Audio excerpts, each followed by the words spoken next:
আসসালামু আলাইকুম রহমতুল্লাহ। সো বন্ধুরা, আজকে আমাদের data entry class number 2। So আমরা দ্বিতীয় নাম্বার ক্লাস শুরু করি। প্রথমে আমি একটি ডকুমেন্ট ওপেন করে নেব, Microsoft word.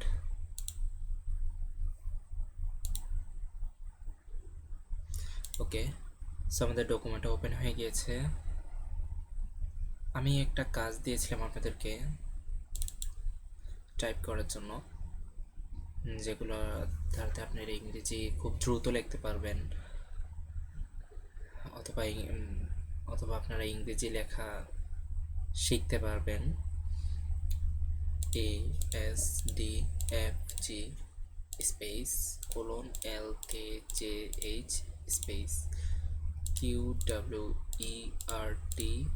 Space POIUY space MNB space ZXCB space.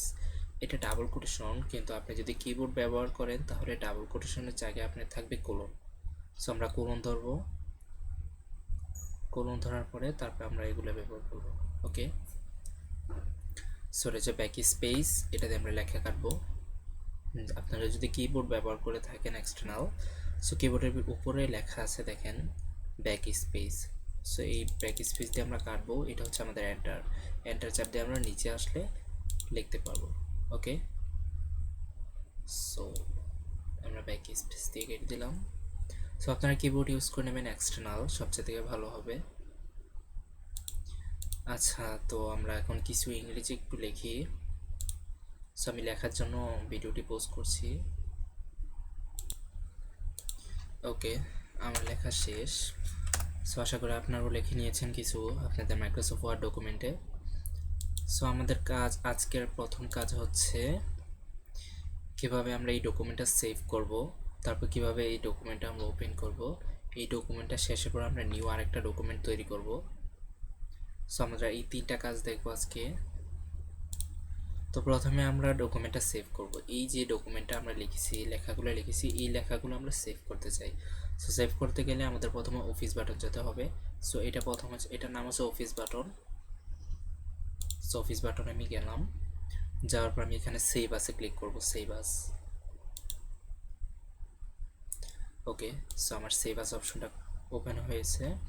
তো এখন আমি আমার ডকুমেন্টটা সেভ করব। এই যে ডকুমেন্ট নামে একটা ফাইল আছে। সো আপনাদের কম্পিউটারে থাকতে পারে ডকুমেন্ট, অথবা আপনাদের ডেস্কটপে সেভ করতে পারেন। যেখানে আপনাদের দরকারি ফাইল সেভ করা প্রয়োজন মনে করেন, সেই ডকুমেন্টে আপনারা সেভ করবেন। সো আমি ডকুমেন্ট নিলাম, বেছে নিলাম। নেওয়ার পর আমি এখানে আমার ফাইলটার নাম দেব। সো আমি এখানে ফাইলটার নাম দিলাম CL ক্লাস।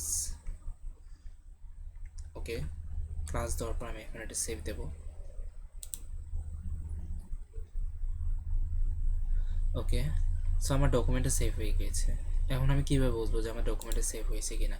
উপরে দেখেন, উপরে মাইক্রোসফট ওয়ার্ডের পাশে ক্লাস নামে একটা অপশন এসেছে। আমি ক্লাস দিয়ে আমার ডকুমেন্টে সেভ দিয়েছি, এই কারণে আমার ডকুমেন্টের নাম ক্লাস আসছে, মাইক্রোসফট ওয়ার্ড ক্লাস।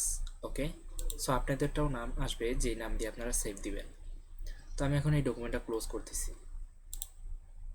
ক্লোজ করার পরে আমি আবার মাইক্রোসফট ওয়ার্ডটা ওপেন করতে চাই। সো আমি এখান থেকে আমার ডকুমেন্টটা ওয়ার্ডটা ওপেন করে নিলাম।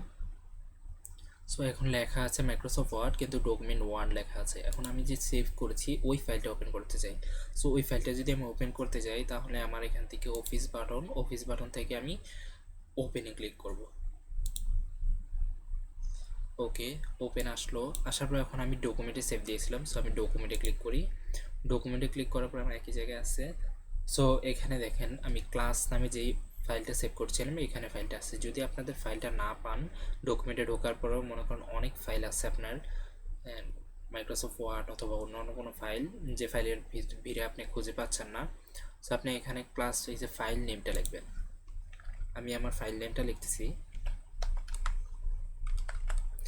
সো আমি আমার ফাইল নেমটা লিখলাম, লেখার পর আমি কর্নারে এসে ওপেন চাপবো।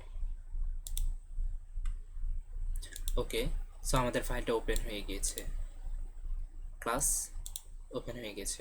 ওকে, প্রথমে অফিস বাটন, তারপর সেভ আসে গিয়ে আমি ডকুমেন্ট সিলেক্ট করব, যে ফাইল সিলেক্ট করব, যেই ফাইলে আমি আমার ডকুমেন্ট ওপেন সেভ রাখবো। সো আমি ফাইল নেম দিব, তারপর সেভ ক্লিক করব। ওকে, তারপর আমি ফাইলটা ওপেন করতে গেলে অফিস বাটন, দেন ওপেন, তারপরে আমি যেই ফোল্ডারে আমি সেভ রেখেছি ওই ফোল্ডারটা ওপেন করলাম। ওপেন করার পরে এখানে আমি ফাইল নেমটা লিখবো, অথবা আমি এখানে আমার ফাইলটা যদি দেখতে পাই তাহলে ফাইলে ক্লিক করব, ডকুমেন্টে ক্লিক করার পরে ওপেনে ক্লিক করব।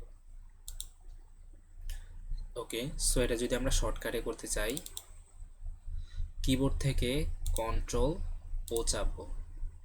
ওকে, কন্ট্রোল ও চাপাতে দেখেন আমার এই ডকুমেন্টটা উঠে এসেছে। সো আমি এটা কেটে দিই। সো এখান থেকে আমি আমার ডকুমেন্ট ওপেন করতে পারবো। ওকে, এটা হচ্ছে কিবোর্ড শর্টকাট কন্ট্রোল ও। তো এখন মনে করেন আমি এই ডকুমেন্টে আবার কপি করব। ওকে, সো আমি এই ডকুমেন্টে আবার লিখলাম, মনে করেন আবার লিখলাম।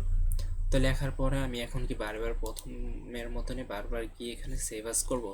না, আমরা কিবোর্ড থেকে শর্টকাট ব্যবহার করব, কন্ট্রোল এস চাপবো। ওকে, সো আমি কিবোর্ডটা ওপেন করছি শর্টকাট। সো কন্ট্রোল এস চাপলেই আমার ডকুমেন্টটা অটোমেটিকলি সেভ হয়ে যাবে। তো আমি কন্ট্রোল এস চাপলাম, এবার আমি এটা ক্লোজ করি, ডকুমেন্ট ক্লোজ। ওকে, ওপেন। সো আমি এখন এখান থেকে ওপেন চাপি, কন্ট্রোল ও, তারপর ক্লাস। ওকে, এটা ক্লোজ, ওপেন। এখন দেখুন আমি যেই লেখাগুলো লাস্টে কপি করেছিলাম, পেস্ট করেছিলাম, সেই লেখাগুলো আমার এখানে চলে এসেছে। ওকে, সো এইভাবে আপনি সেভ করতে পারেন, ওপেন করতে পারেন। ওকে, কিবোর্ড শর্টকাট কন্ট্রোল এস দিলে সেভ হবে, কন্ট্রোল ও দিলে ওপেন হবে। ওকে, কন্ট্রোল ও, ওপেন, দেন কিছু লিখে, আমি যদি কিছু লিখি, লেখার পরে আমি কন্ট্রোল এস চাপছি, তাহলে আমার এটা সেভ হবে। দেন আমি আমার নামটা লিখি আকাশ। ওকে, আমি এখন কন্ট্রোল এস চাপলাম, আমি একটা নিউ ডকুমেন্ট তৈরি করব। ওকে, সো নিউ ডকুমেন্ট, এই ডকুমেন্টের ওপরে আমি নিচে পেজ নেব না, আমি জাস্ট নিউ একটা ডকুমেন্ট ওপেন করবো। এটা ডকুমেন্ট 1 ছিল, আমার নাম দিয়েছিল ক্লাস, মানে ক্লাস নাম দিয়েছিলাম আমরা। সো আমরা এখন নিউ ডকুমেন্ট তৈরি করতে গেলে আমরা এই যে অফিস বাটনে যাওয়ার পর নিউতে ক্লিক করব, দেন ব্ল্যাঙ্ক ডকুমেন্ট, তারপরে কর্নার এসে ক্রিয়েট। ওকে, সো আমাদের ডকুমেন্ট 2 তৈরি হয়েছে। ঠিক আছে, তো আমি এটা মিনিমাইজ করে ডকুমেন্ট 1টা আমি ক্লোজ করে দিচ্ছি এখান থেকে। ওকে, সো আমার ডকুমেন্ট 1 ক্লোজ হয়ে গিয়েছে। এখন আমি ডকুমেন্ট, আমার নাম মানে ক্লাস নাম দিয়ে যেই ডকুমেন্টটা সেভ করেছিলাম ওইটা ওপেন করতে যাচ্ছি। সো আমি কিবোর্ড থেকে কন্ট্রোল ও পেজ করলাম, করার পরে এখান থেকে ক্লাস, দেন ওপেন। ওকে, সো আমার নামটাও আছে, আমি যে লাস্টে নামটা লিখে কন্ট্রোল এস চেপেছি, অথবা এইটাও আছে। ওকে, সো আমরা শর্টকাট ব্যবহার করে কাজ করব, তাহলে আমাদের জন্যই ভালো হবে, আমরা কাজ দ্রুত করতে পারবো, টাইপ দ্রুত করতে পারবো, সব কিছু আমাদের ফাস্ট হবে। ওকে, সো আমি আবারও শর্টকাটগুলো বলে দিচ্ছি। সেভ করতে হলে কন্ট্রোল এস চাপবো, দেন ওপেন করতে হলে কন্ট্রোল ও চাপবো, অ্যান্ড নিউ ডকুমেন্ট যদি আমরা নিতে চাই শর্টকাটে, তাহলে আমরা কিবোর্ড থেকে কন্ট্রোল এন চাপবো। ওকে, দেন আমার এখানে ডকুমেন্ট 3 এসছে। আমি যদি এখন কিবোর্ড থেকে করি, যেমন কন্ট্রোল এন চাপি, আমার নিউ আরেকটা ডকুমেন্ট তৈরি হয়েছে, এই যে ডকুমেন্ট 4। দেন আমি আবার যদি চাপি, আমার আরেকটা ডকুমেন্ট তৈরি হবে, এখানে কন্ট্রোল ডকুমেন্ট 5। ওকে, সো আমরা এভাবে শর্টকাট ব্যবহার করে কাজ করব, যাতে আমাদের সুবিধা হয়, আমরা খুব দ্রুত টাইপ করতে পারি, দ্রুত কাজ করতে পারি। ওকে, সো আজকে এই 4টা কাজ থাকবে। আমরা আশা করি এই 4টা কাজ আবার বারবার ট্রাই করব, যাতে করে আমাদের মনে থাকে, আমরা পরবর্তীতে এই কাজগুলো করতে না আটকাই। ওকে, সো আজকের ক্লাস এতটুকুই। ভালো থাকবেন, সুস্থ থাকবেন। আসসালামু আলাইকুম।